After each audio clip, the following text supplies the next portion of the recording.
I'm not going to guarantee no championship. I'll tell you that. I'm just trying to do the best I can. Oh, blocked by James! Cleveland! This is for you! Laker Nation want their respect, and I want my damn respect too. LeBron James is the all-time leading scorer. This is one of the long-term dreams I always had. To be able to be along my son has been one of the most gratifying journeys. The first father-son duo in an NBA game. To the cutting James. Look out! The legend of LeBron continues to grow. Who else but the king? One thing I always say, don't never let somebody tell you you can't achieve something. Don't never let nobody tell you that. A record 23rd year with plenty of milestones left on the board here for LeBron James. He's just 2 3-pointers away from passing Reggie Miller for 6th all-time. LeBron can also move into the top 3 in assists this year, 508 from moving past Jason Kidd. And he can also become the all-time leader in made field goals. He's 350 away from passing Kareem, and also games played, 50 away from passing Robert Parrish for that all-time mark. And so for a little bit more on LeBron James, I'd like to bring in our reporter covering the Lakers, Dave McMenamin, who's out at their practice facility right now. Dave, we know that LeBron, he didn't participate in yesterday's practice or the opening day of training camp, really, and we didn't hear from him after that. What more can you tell us about the plan for him for when we can expect him to be out there with his teammates? Yeah, Malik, he's not going to be setting any statistical milestones in the preseason, I don't think. He has been ruled out for the time being with nerve irritation in his glute. Now, I'm told that this is a situation that Lakers believe and LeBron James's camp believes that with rest and therapy, he can overcome it. We have about 3 weeks until opening night, and kind of the thought process for everyone involved right now is let's get him right for when the curtain comes up on the season. That doesn't mean at this point that the full preseason is completely ruled out, but certainly he will not play in the Lakers preseason debut Friday against the Suns, sources tell me.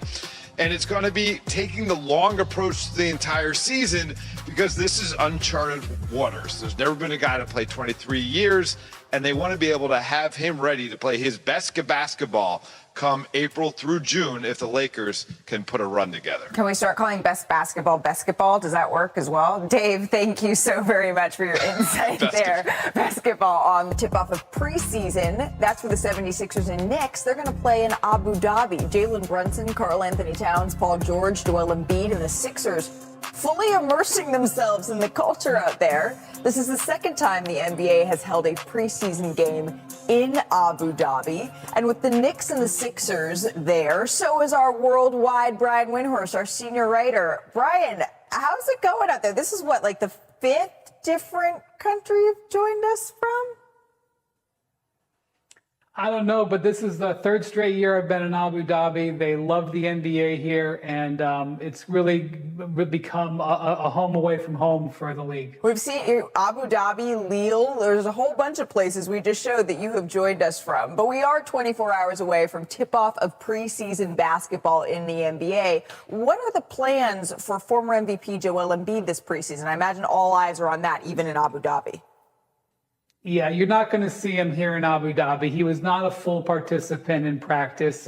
Paul George was doing more in practice coming off his offseason knee surgery, but he is not going to play here in Abu Dhabi.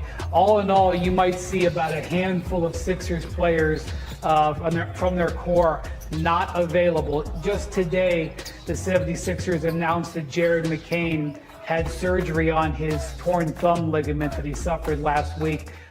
Something seems like there's a day that goes by where they don't have bad news. But the good news is VJ Edgecombe, their high draft pick from last summer, and Tyrese Maxey are out on the court, are working on their chemistry.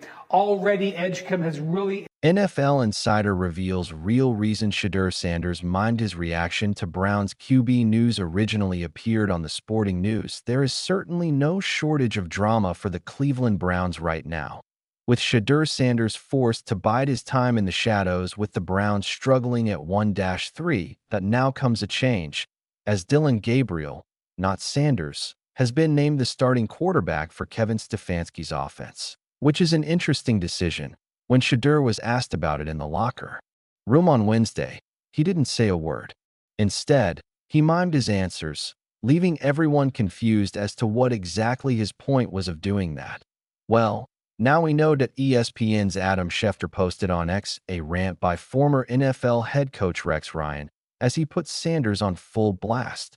"Something's missing with this kid," Ryan said of Sanders on ESPN's Get Up on Monday. "This kid talks and he runs his mouth. Like he said, I can be a starting quarterback with his arms crossed like this. Get your in the front row and study and do all that. If I know, the whole league knows. Quit being an embarrassment that way." Ryan also stated that Sanders has the talent to be the starting quarterback, and he should be. According to Schefter, Sanders going mute was in direct response to Ryan's rant. More. Super Bowl champion calls out Browns QB Shedeur Sanders over trending interview win. Will Shedeur Sanders start? That is the million-dollar question, folks. And the answer is we don't know. There is a thought that the reason Sanders hasn't seen the field in the regular season is that right now, he's simply not good enough. We saw him flash in preseason at times, but it is clear that the Browns coaching staff sees Gabriel as a better option to turn the early season tide. When Sanders will get his start is unknown, but we imagine more antics like his mime interview might not exactly sit well with the locker room. In reality, if Gabriel goes in and stinks up the place for the next couple of weeks, because the Browns won't just give him one game, he'll get a decent amount of runway. Then Sanders might get thrown into the fire. But right now, despite all of Cleveland's quarterback problems, Sanders still isn't seen as a possible answer. And that might speak volumes. More Browns news. Even on list of 41 starting QBs, Browns Dillon Gabriel is unique sporting news. Can you name all 41 Browns starting QBs since 1999?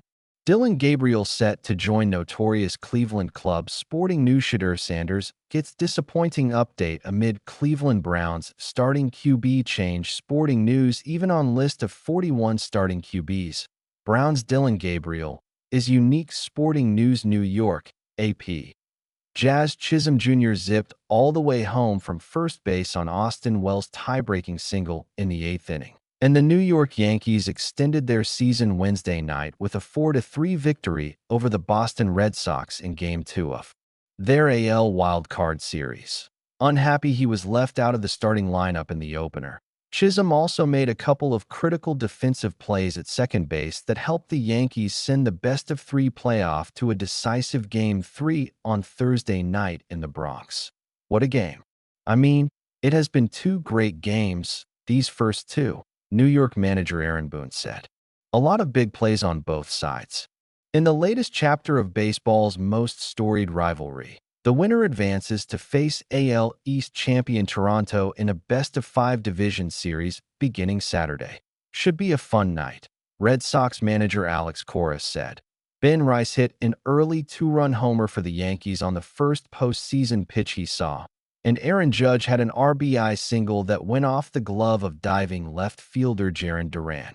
New York got 3 innings of scoreless relief from its shaky bullpen after starter Carlos Rodon put the first 2 batters on in the 7th. Devin Williams worked a 1-hit 8th for the win, and David Bednar got 3 outs for his first postseason save. Judge pumped his fist when he caught Cedin Rafaela's fly ball on the right field warning track to end it. Trevor Story homered and hit a 2-run single for the Red Sox, who won the series opener 3-1 on Tuesday night behind ace lefty Garrett Crochet. With the score tied in the 7th, Chisholm saved at least 1 run with a diving stop to his right of an infield single by pinch hitter Masataka Yoshida. Unbelievable play, Rice said. That's what you're going to get from him. Just a guy who will give 110% every play.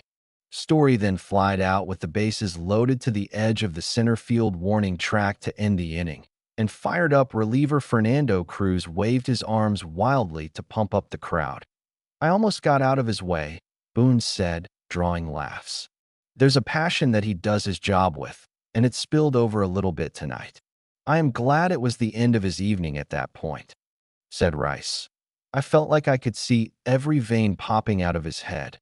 Chisholm also made a tough play to start an inning-ending double play with 2 on in the third, the first of 3 timely double plays turned by the Yankees. He's a game changer, Judge said. He showed up at the park today and had the biggest plays for us. There were 2 outs in the 8th when Chisholm drew a walk from losing pitcher Garrett Whitlock. Chisholm was running on a full-count pitch when Wells pulled a line drive that landed just inside the right field line and caromed off the low retaining wall in foul territory. Right fielder Nate Eaton made a strong, accurate throw to the plate, but the speedy Chisholm barely beat it with a head-first slide as Wells pumped his arms at first base. Any ball that an outfielder moves to his left or right, I have to score, in my head, Chisholm said. That's all I was thinking. With the Yankees threatening in the third, Cora lifted starter Brian Bello from his first postseason outing and handed the game to a parade of relievers who held New York in check until the 8th. Up next, hard-throwing rookie Cam Schlittler, 4-3, 2.96 ERA, starts Game 3 for New York.